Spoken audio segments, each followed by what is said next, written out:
जिले की हर खबर सबसे पहले आप तक पहुंचाने का वादा, बस यही है एक इरादा। आज ही लगाए अपना पद्मेश डिजिटल सेटअप बॉक्स। नमस्कार, आप देख रहे हैं पद्मेश 24/7 कृष्णा संडे के साथ। चलिए न्यूज बुलेटिन की शुरुआत करते हैं हेडलाइंस से। शहर के मोती नगर में चाय की दुकान हुक्का बार को हटाने के लिए दिन भर होते रहा हंगामा। रात में लोगों ने किया चक्का जाम। सराठी तालाब में डूबे तीनों युवकों के मिले शव। बेहद ही गमगीन माहौल में किया गया सभी का अंतिम संस्कार।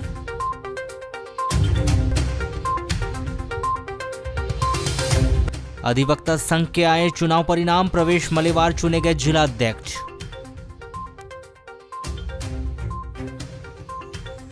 फ्रंटलाइन स्वास्थ्य कर्मचारियों ने शुरू की अनिश्चितकालीन हड़ताल। लड़खड़ाई टीकाकरण की व्यवस्था।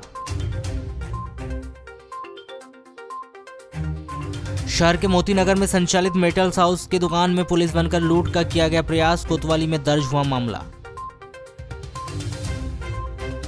जिला अस्पताल के ट्रॉमा सेंटर में गार्ड और मरीज के परिजनों के बीच हुई मारपीट। पुलिस की दखल के बाद शांत हुआ मामला। वर्ष 2017 में दहेज प्रताड़ना से तंग आकर एक नवविवाहिता महिला ने जहर खाकर आत्महत्या कर ली थी। इस मामले की सुनवाई करते हुए प्रथम अतिरिक्त सत्र न्यायाधीश मनोज तिवारी की विद्वान अदालत ने आरोपी पति को आजीवन कारावास से दंडित कर जेल रवाना किया है। आरोपी का नाम थाना भरवेली वार्ड नंबर 15 निवासी 29 वर्षीय मनोज ढोमने बताया गया है, जिसे शुक्रवार को जेल भेजा गया है। प्राप्त जानकारी के अनुसार भरवेली निवासी मनोज ढोमने का विवाह 2012 में जिला गोंदिया थाना साल्टिका के ग्राम पिपरटोला धनोली निवासी तुलसाबाई के साथ धार्मिक रीति रिवाज से संपन्न हुआ था। यहाँ शादी के कुछ दिनों तक तो सब कुछ ठीक ठाक चलता रहा, लेकिन बाद में मनोज अपनी पत्नी तुलसाबाई को दहेज के लिए प्रताड़ित करने लगा।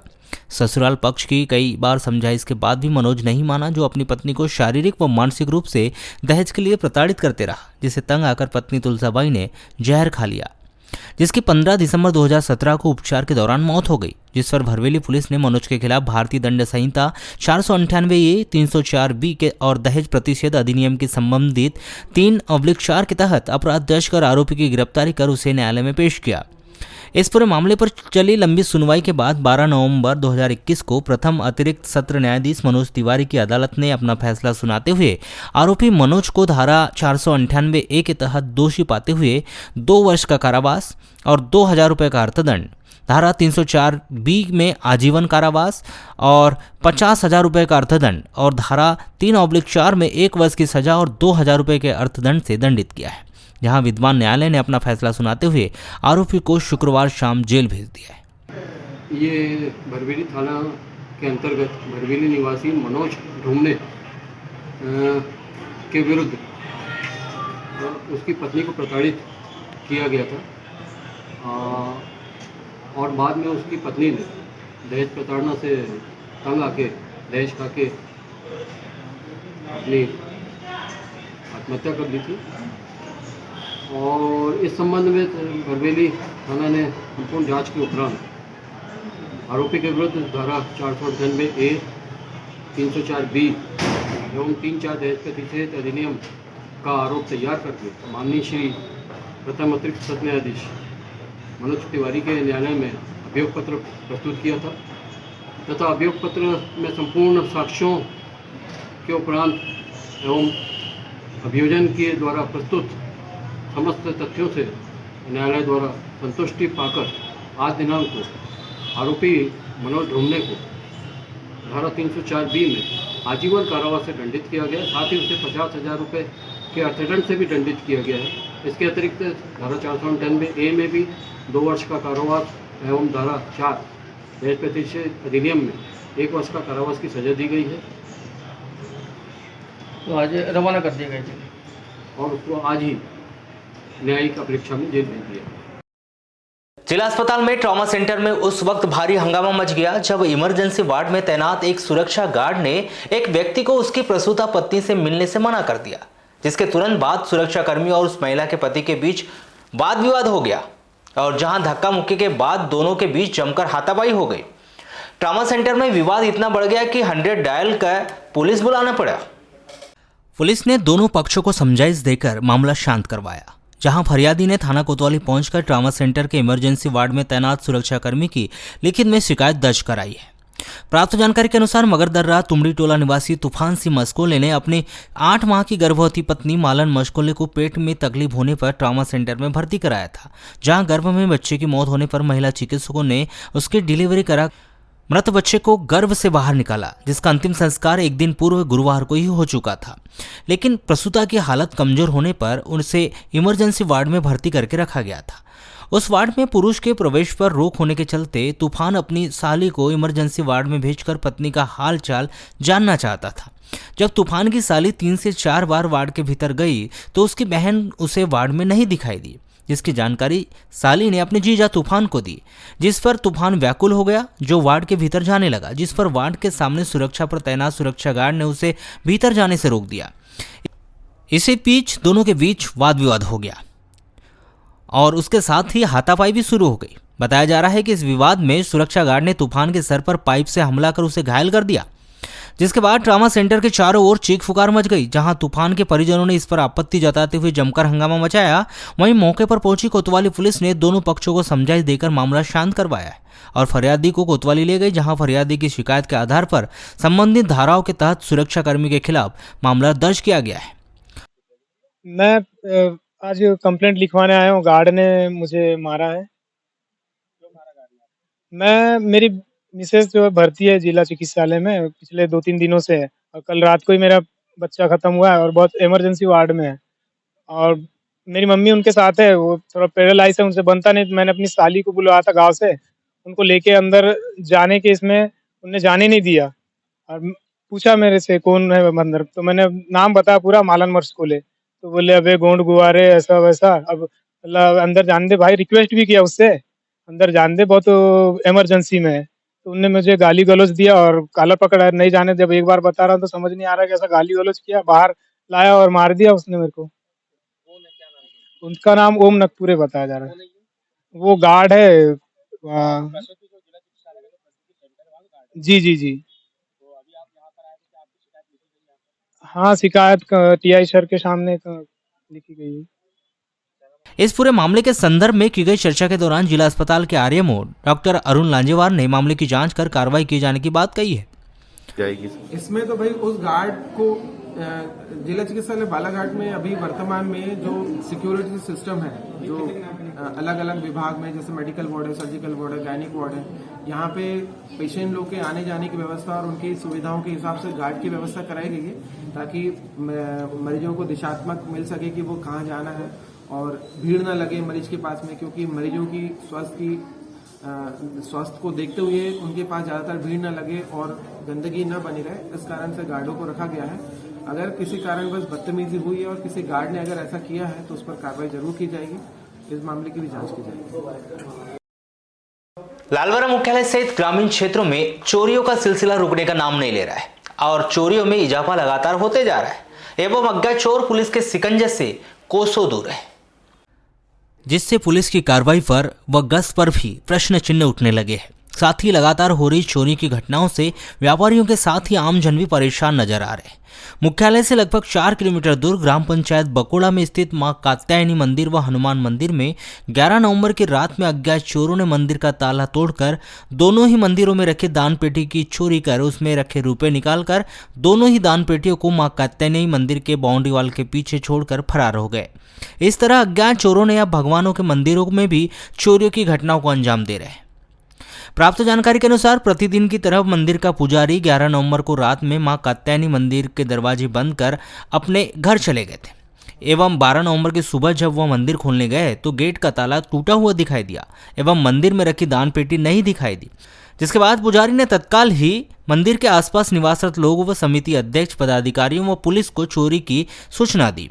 साथ ही मां कात्यायनी मंदिर से कुछ दूर पर स्थित हनुमान मंदिर का भी अज्ञात चोरों ने दान पेटी चोरी कर फरार हो गए।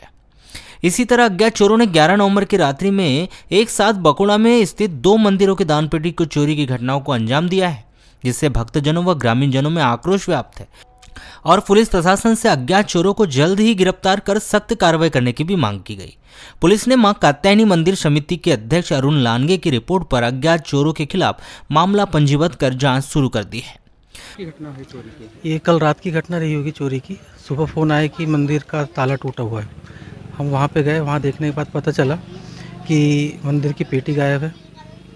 और फिर देखे, उसके बाद हमने पुलिस को इत्तला करे, एक आवेदन देके। क्या क्या चोरी लेके गया? वहाँ पे सिर्फ दान पेटी गायब है, बाकी कार्यालय का ताला टूटा हुआ है।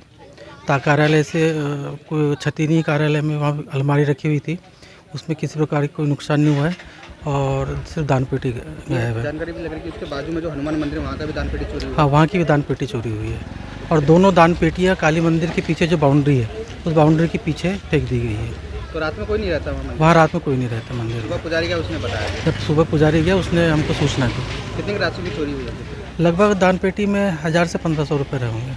क्या मांग करना चाहिए पुलिस प्रशासन? रात को करीब 12-1 बजे यहाँ के 3 ताले टूट गए हैं, जिसमें कि जो पैसा था, मतलब इसका दान पेटी, वो निकाल के ले गए, उसमें से बाहर फेंक दिए और 3 ताले तोड़ के फरार हो गए।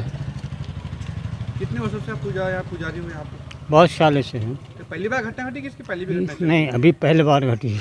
क्या लग रहा है आपको इसके पीछे किसका हाथ होगा? इसमें तो मेरे को कोई किसी का शक भी नहीं है और कोई ये भी नहीं मिलता। खाली वो क्या है, देखने वाले पैसे के लोभ से वो पेटी को तोड़ के ले गए हैं, दान पेटी को।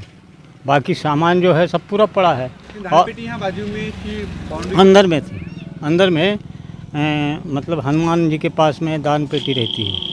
वहाँ लोग आते हैं, दान करते हैं, जो भी चढ़ाना है वो चढ़ाते हैं। तो किसको जानकारी दी आपने इस चीज़ की?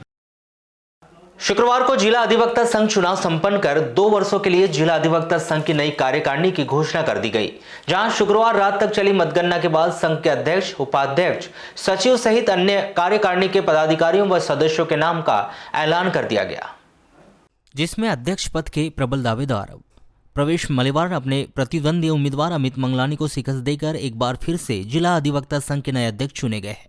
वहीं एक साथ 3 पदों ग्रंथपाल, कोषाध्यक्ष और सचिव के लिए भाग्य आजमाने वाले अधिवक्ता राकेश सिंगारे को तीनों पदों पर हार का सामना करना पड़ा। आपको बताया कि जिला अधिवक्ता संघ के इस चुनाव में 21 उम्मीदवार चुनावी मैदान में थे, जहां 369 मतदाताओं में से 348 मतदाताओं ने अपने मताधिकार का उपयोग कर 12 पदों की नई कार्यकारिणी का चुनाव किया, जिसमें उन्होंने प्रवेश मलेवार को एक बार फिर से संघ का अध्यक्ष चुना है। जिला अधिवक्ता संघ चुनाव परिणाम आते ही जीते हुए प्रत्याशी और उनके समर्थक जश्न में डूबे नजर आए, जहां जैसे जैसे प्रत्याशियों के चुनाव परिणाम के रुझान आते गए, वैसे वैसे बार कार्यालय में परिसर में जश्न का माहौल शुरू हो गया था।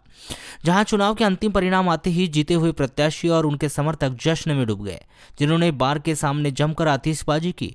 जीते हुए प्रत्याशी का फूल मालाओं से स्वागत कर मिठाई बांटकर अपनी खुशी का इजहार किया, तो वहीं जीते हुए प्रत्याशियों और उनके समर्थकों ने ढोल नगाड़ों की थाप पर जमकर नृत्य किया, जहां बार परिसर में जश्न का माहौल देर रात तक देखा गया। इसी तरह सह सचिव पद के लिए 3 उम्मीदवार मैदान में थे, जिसमें धनंजय देशमुख को 191 और पंचम खैरवार को 170 मत प्राप्त हुए, जहां दोनों को संघ का सह सचिव चुना गया है। जबकि चुनावी मैदान में किस्मत आजमा रहे शुभम बोस को केवल 152 मत ही प्राप्त हुए, जिस पर उन्हें हार का सामना करना पड़ा।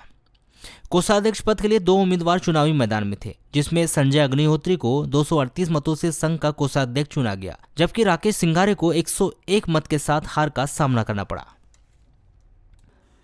ग्रंथपाल पद के लिए किस्मत आजमा रहे मुकेश लीलारे ने 242 मत प्राप्त कर अपनी जीत सुनिश्चित की, जबकि उनके प्रतिद्वंदी राकेश सिंगारे को 86 मतों के साथ एक बार फिर से हार का सामना करना पड़ा।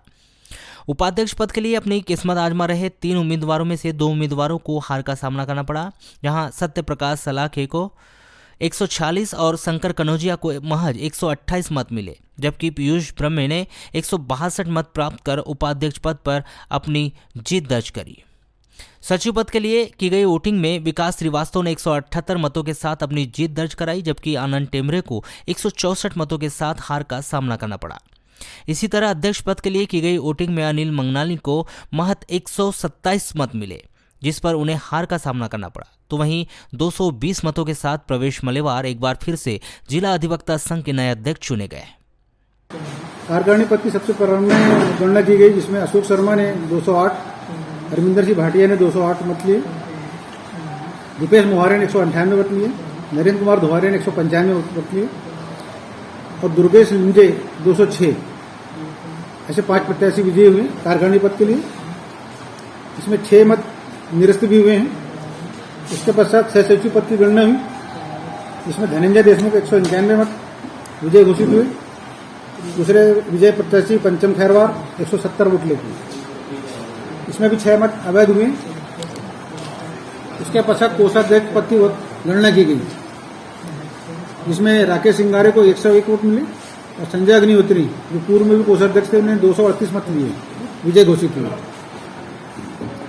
ग्रंथपाल पद की फिर मतगणना हुई। इसके पश्चात मुकेश लेल्लारे 242 वोट लेके विजय हुए। राकेश सिंगारे को 86 वोट मिले। उसके पश्चात उपाध्यक्ष पद की मतगणना की गई, जिसमें पीयूष ब्रह्म ने 162 वोट लिए। सत्यप्रकाश शुक्ल के 46 वोट मिले। शंकर कनौजी 128 वोट लिए। इस प्रकार पीयूष ब्रह्म विजय घोषित हुए। उसके पश्चात सचिव पद की गणना की गई, जिसमें आनंद टेमरे 164 वोट लिए और विकास श्रीवास्तव ने 178 वोट लिए। इस प्रकार विकास श्रीवास्तव विजय घोषित हुए। अंतिम में अध्यक्ष पद की मतगणना की गई, जिसमें अनिल मंगलाई ने 127 वोट लिए, प्रवेश मलेवार ने 220 वोट लिए और 1 मत इसमें अवैध हुआ। इस प्रकार प्रवेश मलेवार ने इसमें विजय प्राप्त की। किसी प्रकार की दावा आपत्ति? फिलहाल तो कोई दावा आपत्ति नहीं आई है इसमें। अभी किसी भी प्रत्याशी ने कोई आपत्ति प्रस्तुत नहीं की। नगर के मोती नगर में उत्सव साई लॉन के समीप स्थित एक मेटल्स दुकान के व्यापारी को नकली पुलिस बनकर किसी व्यक्ति से पैसे नहीं लेने के लिए धमकाए जाने का मामला सामने आया है, जिसकी शिकायत ओम साई मेटल्स के संचालक के द्वारा अपने कुछ सहयोगी व्यापारियों के साथ कोतवाली थाने में पहुंचकर करते हुए इस मामले की जांच किए जाने की मांग की गई।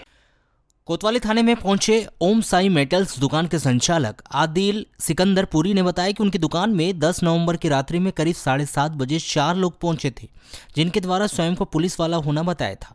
उनके द्वारा अपना परिचय देते हुए स्वयं को एसपी ऑफिस बालाघाट में क्राइम ब्रांच में पदस्थ होने का परिचय दिया गया था और पैसे मांगे जा रहे थे। व्यवसायी ने यह भी बताया कि एक आदमी दुर्गा लिल्लारे जो कि गायखुरी में रहता है, उसके द्वारा उनके दुकान से 3-4 बार बर्तन ले जाया गया था। उसके करीब 1,60,000 रुपये लेना था। दुकान में पहुंचे 4 लोगों के द्वारा कहा जा रहा था कि आप किस बात के पैसे लेंगे। बाद में फ़ोन भी आया था, जिसमें अपना नाम जागेश दमाए बताया गया था। कोतवाली थाने में शिकायत कर इस मामले की जांच किए जाने की मांग की गई। उसमें 4-5 लोग परसों दिन रात में करीब 7:30 बजे मेरी दुकान में अचानक प्रवेश किए।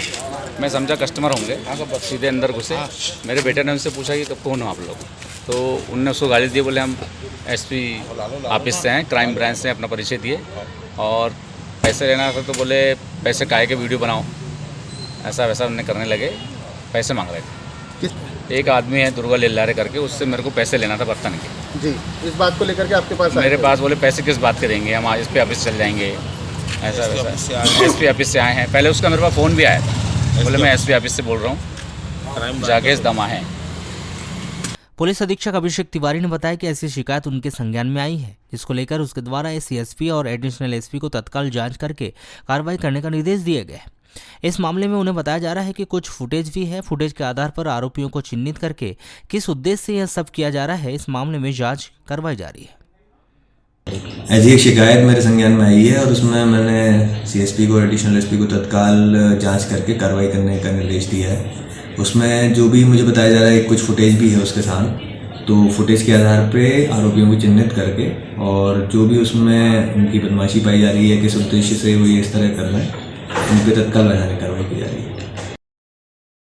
चरपा पंचायत वारासुनी के अंतर्गत ग्राम पंचायत मेंढकी के हाई स्कूल के पास गुरुवार को देर शाम हुए हादसे में घायल निखिल मानेश्वर की गोंदिया के निजी अस्पताल में उपचार के दौरान मौत हो गई।